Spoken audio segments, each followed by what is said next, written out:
same thing as anger. Anger is an emotion or a feeling. Meanwhile, aggression is a behavior. And angry children might behave aggressively, but not always. And children can be aggressive without being angry. Kumbaga, they often hit or yes, hit, pero hindi naman sila nagagalit. And there are three forms of aggression. Number one is instrumental, which means aggressive behavior that is aimed at obtaining or getting back some object, territory, or privilege. Meanwhile, another one is hostile, which is often strikes an observer as a nasty, distasteful sort of vengeful behavior. And lastly, number three is accidental. This is an intentional aggression. So the meaning of intentional aggression is this type of aggression usually springs from simple goal blocking. When a child uses instrumental aggression, is usually not even angry with the person blocking his goal. He simply wants to remove whatever is blocking his goal and tends to do something offensive to achieve his end. Kumbaga, is may nakita yung bata na laruan at the end of this room. And ang intention niya lang sana is to want to play with it. Kaso, naunahan siya. So, he uses instrumental aggression para lang makuha or malaro niya yung gusto niyang laruin. And helping children who uses ways to help children who uses instrumental aggression is number one, view instrumental aggression as behavior that should not be ignored. You should, if may nakita kayong batang using instrumental aggression, dapat nating pagsabihan sila. Another is, acknowledge the child's frustration and help them construct another solution. Kumbaga yung example natin kanina, find another way for the child to play the toy without yung hindi kailangang maging aggressive sa iba. And another is the hostile aggression. The meaning of hostile aggression is behavior bound up with anger, aimed directly at a person, animal, or even a country. It is anger-based aggression, and this is an anger-based aggression. The purpose of hostile aggression is clearly to hurt someone or something.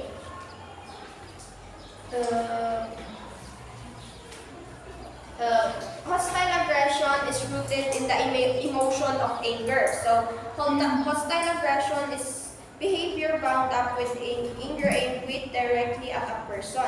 So, one example dito is yung familiar naman siguro tayo sa 11/11, the World Trade Center na This happened in New York on September 11, 2001. This was, they considered this as hostile aggression kasi directly na hate towards the country. And a person who is angrily aggressive usually is on guard and has his antennae up for an behavior that he perceives as a threat to his ego.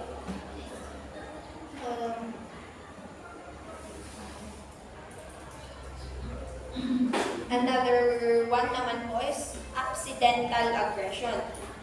So, the real problem with this type of aggression is that the child who is accidentally hurt often responds aggressively in return. So, kumbaga, hindi nila sinasadyang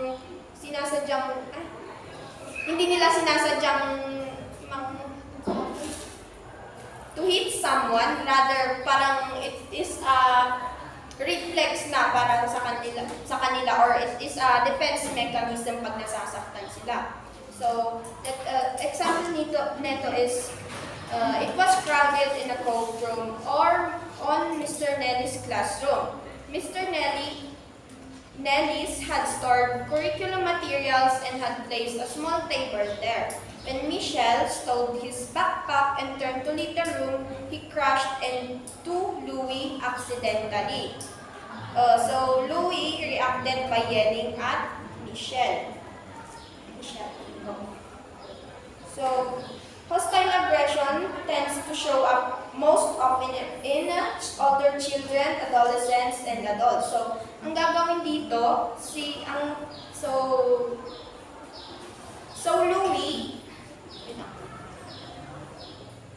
Louis, Michelle, who stole his backpack, didn't mean to hurt Louis when he crashed into Louis. So, ang fault ni Michelle dito is parang nag-react siya kaagad sa nangyari while Louis was not paying attention. So, the teacher, Mr. Nelly, should parang gagawa siya ng action dito. This is para ma-prevent yung away sa dalawa between Michelle and Louis.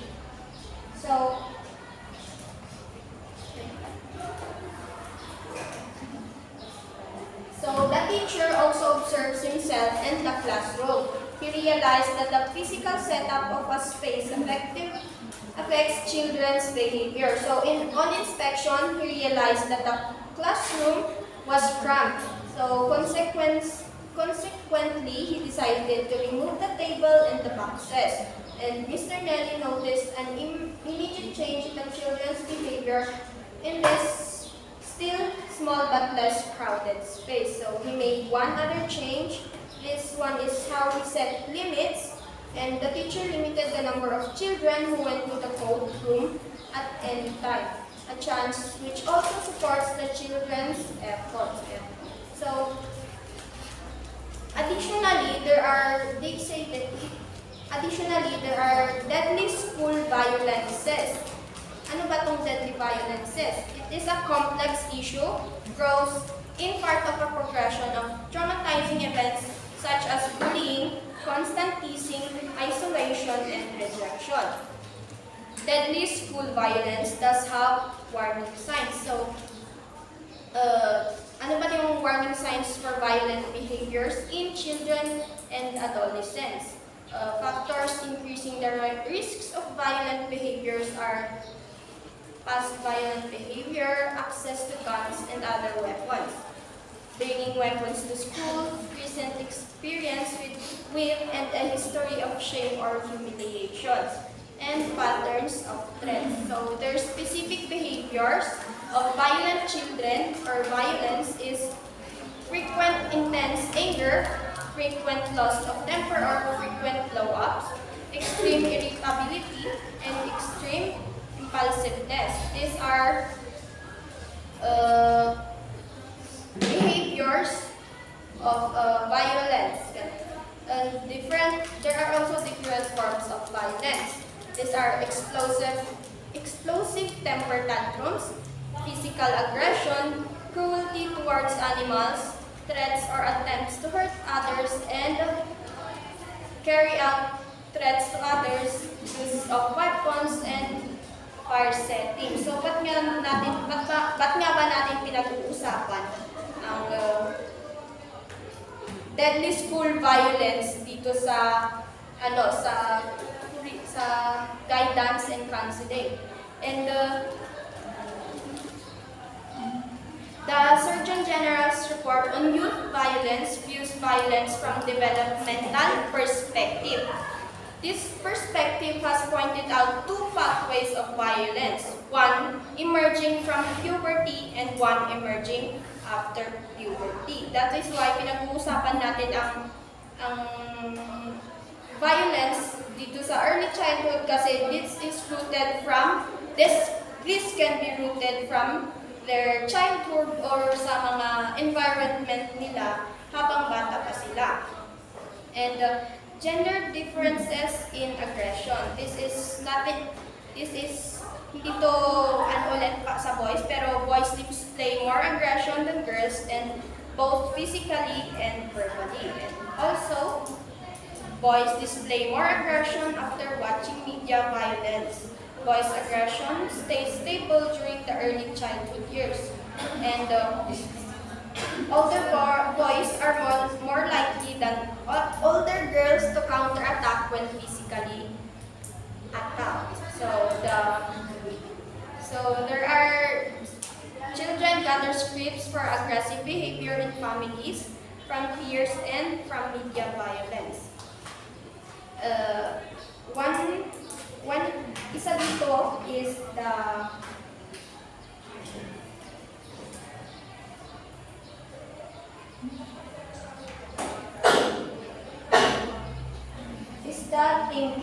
thinking scripts.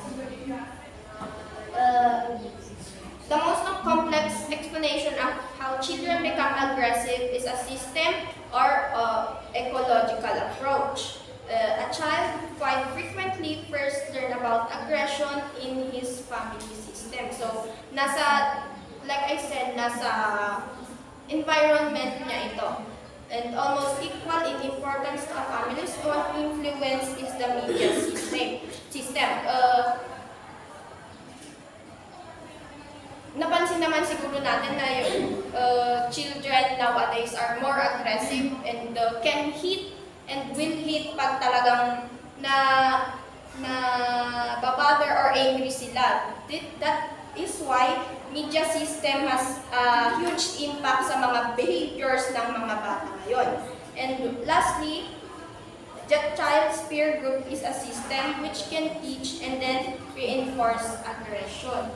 So yung peer groups, yung mga nakakasama nila or yung mga yung mga kasama nila sa pang-araw-araw, yung like friends, ganon-ganon, can influence and teach or reinforce aggression. And lastly pala is community and culture. So, the thinking scripts from aggression or teaching families are writing aggressive scripts. What is writing aggressive scripts? Aggression is a learned behavior and some families teach aggression extremely effectively. Ayan. So, natututunan nila ang aggression through their family.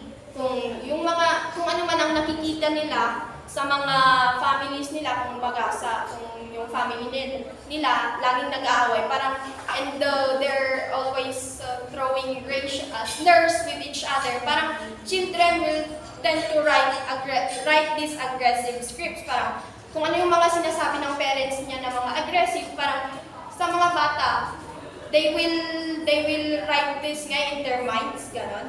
So another one is rehearsing with scripts.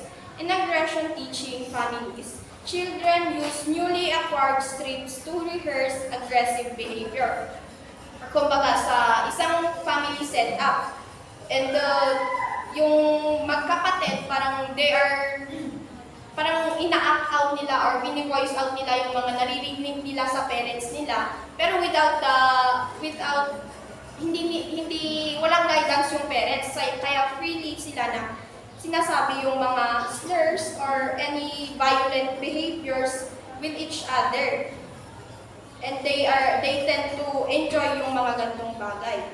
So, another one is acting the script. Ito na. So, children store the scripts for aggressive behavior in their memories. A child then often retrieves the script in setting both inside and outside his family. So, kumbaga, parang it is, parang dito, ina-act out na nila within their friends or sa mga tao or their families yung mga natutunan nila sa parents nila. So, also, and lastly, there are three things include children to retrieve active aggression path script. So, isa dito is rehearsal, having cues for aggression, and continued exposure to aggression. So, here in rehearsal, some children call up scripts from hurting others if they have or had many rehearsal sessions using all the standby script.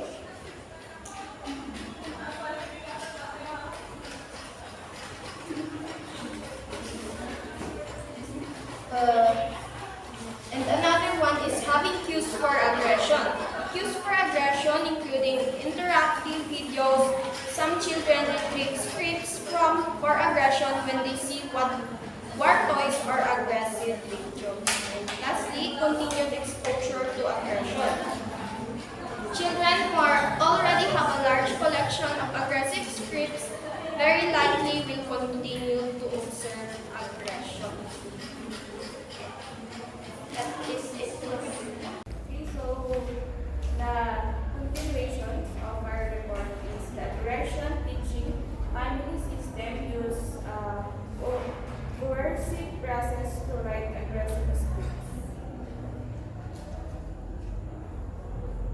So, in the book, main storyline, which is a short story about Seth's family. So, like many aggressions teaching families uses a specific process to teach aggression and then to maintain it.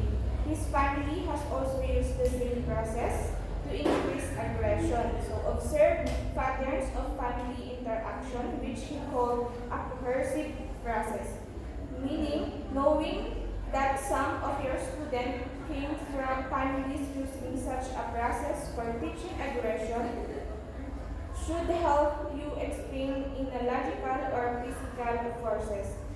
Here's are the steps of coercive process. The first step is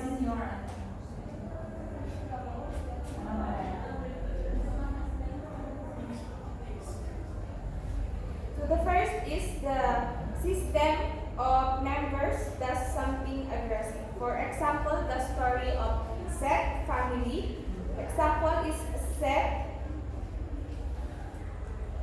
brother with Seth. So, yung kapatid niya is pinanot niya or sinaktan niya yung kapatid niya. And then, the second system, member is likely to respond in an equally hurtful ways. Hurtful ways, for example, the part sa my story is Seth, ibinalik niya. So, nasaktan siya, ibinalik niya sa kapatid niya. Parang sinuntok niya rin para maramdaman din ng kapatid niya. And a third is the unfriendly interaction continues and scales in intensity. So, the voice start pushing each other around. And then Seth brothers struggled and then hard and Seth cried. So, nung nasaktan na yung kapatid niya, so doon na nag-umpisa yung parang hindi nila magkakaintindihan na. And then, other system members are drawn into a process. So, that heard that the children is fighting. So, nung nalaman na, nung parents or na nagpa-fight yung magkapatid, so nandun na sila para awatin yung magkapatid. And then next is the system of the reinforced and aggressive victims at the same time as the member of the family. So Seth brother will very likely use aggressions with Seth again because Seth is cried. So umiyak, nasaktan yung kapatid niya, umiyak siya, kaya narinig ng mga families niya, family member, and then dito na lumabas yung roles ng family niya para ma-address yung aggressiveness doon sa family. And then, next is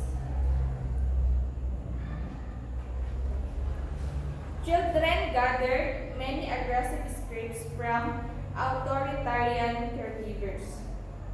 So, members of aggression teaching family system are not very responsive to each other. The parents are often, but not always, intensive to unsupportive and they're non-supportive to their children, and their caregiver styles set the stage for highlighted or increase the aggression in children in a numbers of ways. So dito, naipapakita yung children gathered many aggressive experts from authoritarian caregivers.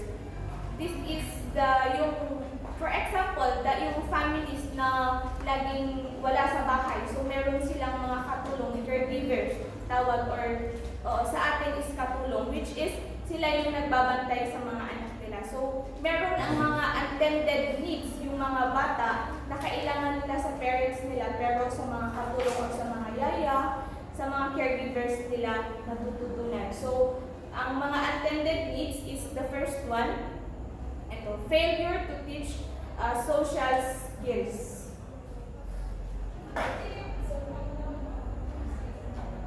This one is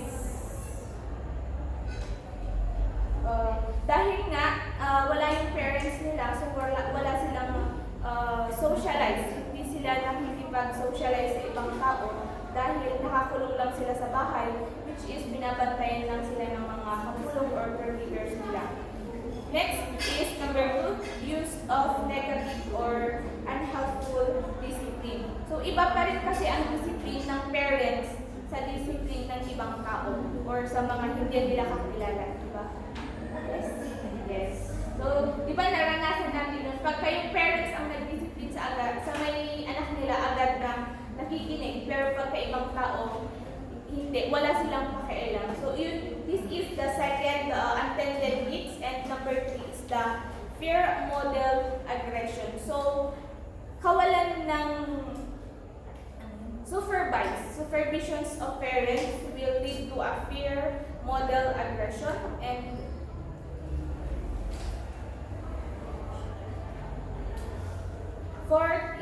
fifth is fear regulate aggressions by setting norms.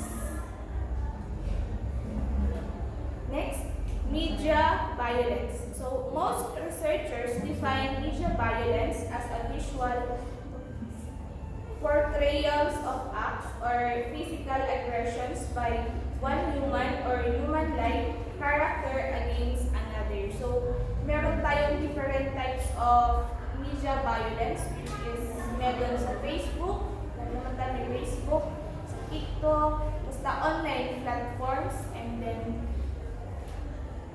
doon natin ma-observe ang media violence, which is pwede kang ma-judge ng ibang tao without knowing the whole story or kung bakit ka nag-post ng something na hindi nila naiintindihan. So, hindi sila aware dun sa di sila aware kung bakit mo i-post yun or bakit mo nagawa yun. So, may i-judge ka, which is it's considered as a media violence. And then next, here's the major risk of watching media violence. First is subsequent aggression in children. We know naman na yung mga bata, lagi silang kung ano yung gusto nilang panoodin, yun at yun yung pinapanood nila, which is merong mga ads na hindi dapat pwede sa mga bata na napapanood nila. Second is the passive acceptance aggressions for other. Third is leads to children think that the world is violent. So based sa mga nararanasan nila, masasabi nilang in this world is very violent dahil sa mga nararanasan nila.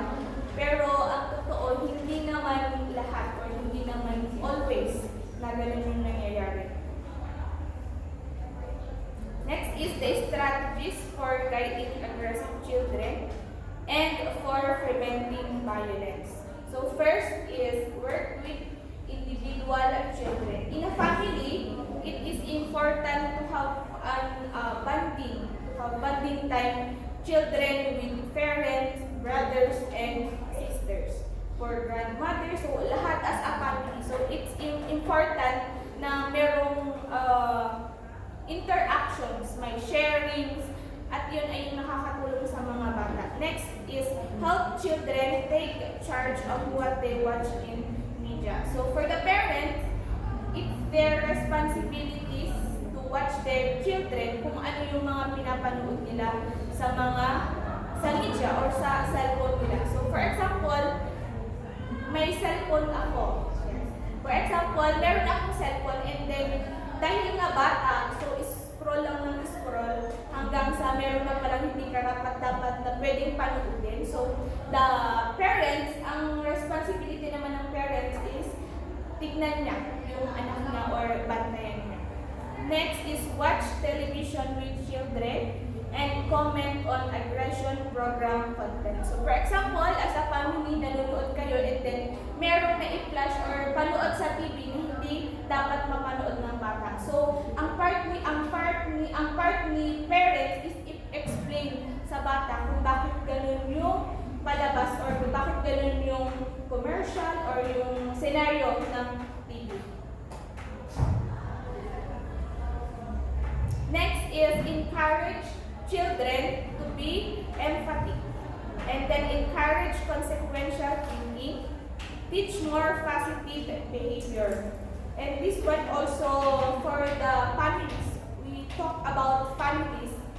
For the parents, parang mas magandang pag mayroon silang negative na narinig sa batang behavior, i-correct nila agad. So it is important na i-correct yung bata agad pag meron siyang pagkakamali. And then, recognize and encourage cooperative behavior and languages.